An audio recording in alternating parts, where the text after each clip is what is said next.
அனைவருக்கும் இனிய புதன்கிழமை நண்பகல் வணக்கம். இப்பொழுது நண்பகல் தாண்டி விட்டது. இங்கே 12 மணி 10 நிமிடம் ஆகிறது. இன்று காலை அதிகாலை எனக்கு கிளினிக் போக வேண்டிய தேவை இருந்தது. ரத்தம் சோதிப்பதற்கு வர சொல்லி தந்தவ 5 துண்டுகள் இல்லாமல் 5 விதமான இரத்த பரிசோதனைகள் செய்வதற்கு நான் ஒரு 1/2 கிலோமீட்டர் 3/4 கிலோமீட்டர் காலமே முதல் பஸ் பிடிக்கணுமெண்டா இருட்டுக்க நடக்கணும். என்னால் கொஞ்சம் கால் பாதங்கள் நடக்க இல்லாத மூட்டுகள் பிரச்சினை. அதோடு அதிகாலையில் நேரத்தோடு போனால் அந்த ரோட்டில் வீட்டு நாய்களும் சிலது தெருக்களில் நின்று கொண்டு இருட்டில் கடிக்க வாரது. அதுவும் ஒரு பயம். எனவே ஓட்டோவுக்கு சொல்லி வச்சேன், வழிக்கு வழி ஓமண்டு ஃபோன் பண்ணுங்கோ வாரோமண்டு சொல்லிட்டு. காலமாக உண்மையிலே எனக்கு சரியான கவலை. நான் மாறி எத்தனையோ தரம் நான் யாருக்கு நம்பி சொல்லி வச்சேனோ உண்மையிலே அந்த படி எனக்கு ஒரு 10 தரத்துக்கிட்ட கோல் பண்ணியிருப்பேன். முதல் நாளும் இரவு முதலே சொல்லி வைக்கணும்னு ஃபோன் பண்ணினேன். ஓகே பண்ணவில்லை. ஒருவேளை வாகனம் ஓடிக்கொண்டிருக்கிறாரோ தெரியலே, அதில் தான் கேட்கவில்லையாக்கும்னு நினச்சேன். நான் பிறகு படுக்கிற நேரம் ஃபோன் பண்ணி பிறகு அதிகாலையும் நான் எழுந்தவுடன் ஃபோன் பண்ணினேன், வரவில்லை. அதுபோல் இன்னும் இவருக்கு ஃபோன் பண்ணினா எடுக்கிறாரில்லை, என்ன செய்ய நீங்களாவது வருவீர்களான்னு மன்றாடி கேட்டேன். கடைசியில் ஒருவரும் வரவும் இல்லை, எனக்கு பிறகு பதில் தரவும் இல்லை.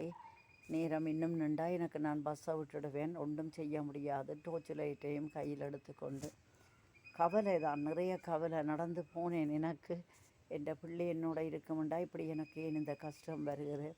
என் பிள்ளையே என்னை மோட்டர் சைக்கிளில் ஏற்றி கொண்டு இறக்கி விட்டிருக்கும்.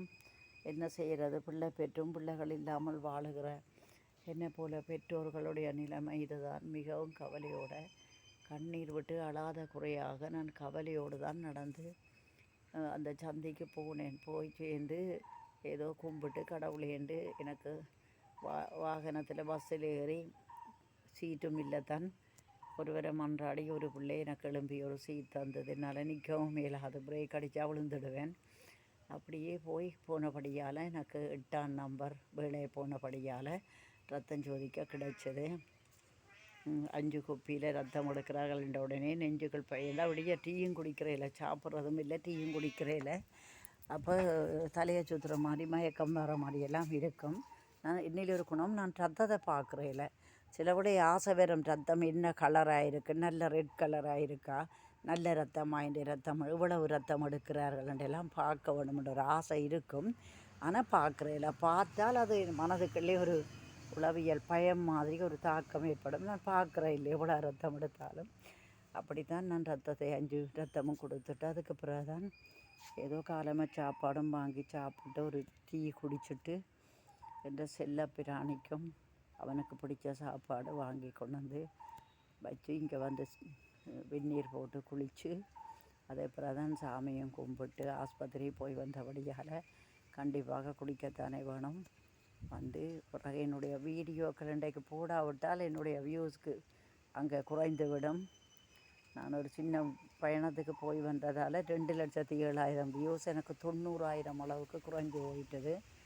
அந்த இடத்தை இப்போ மறுபடியும் இரவு பகலாக வீடியோக்கள் போட்டு ஒரு மாதிரி இப்போ 1,60,60,000க்கு மேலே வந்துட்டது. 1,65,000 இன்னும் வந்துட்டது. அப்போ ஒரு கொஞ்ச நாளுக்குள்ளே இன்னும் 1 மாதம் ஆகலை நான் வந்து.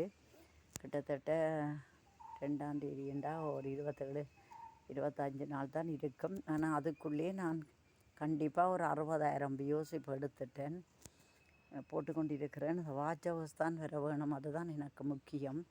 வாட்ச் ஹவர்ஸ் இப்போவும் எனக்கு 3,000 வாட்ச் ஹவர்ஸ் வந்துட்டதுன்ற தகவல் வந்தது யூடியூப்பில் இருந்து.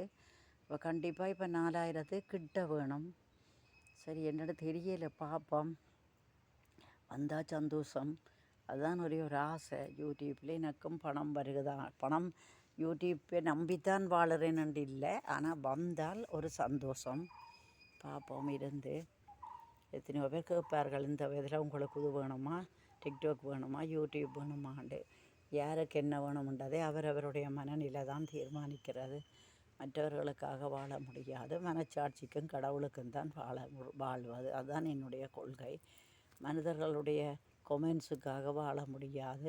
மனச்சாட்சிக்கு சரியாக பயந்து வாழ்ந்தால் சரி. இதுதான் என்னுடைய கருத்து.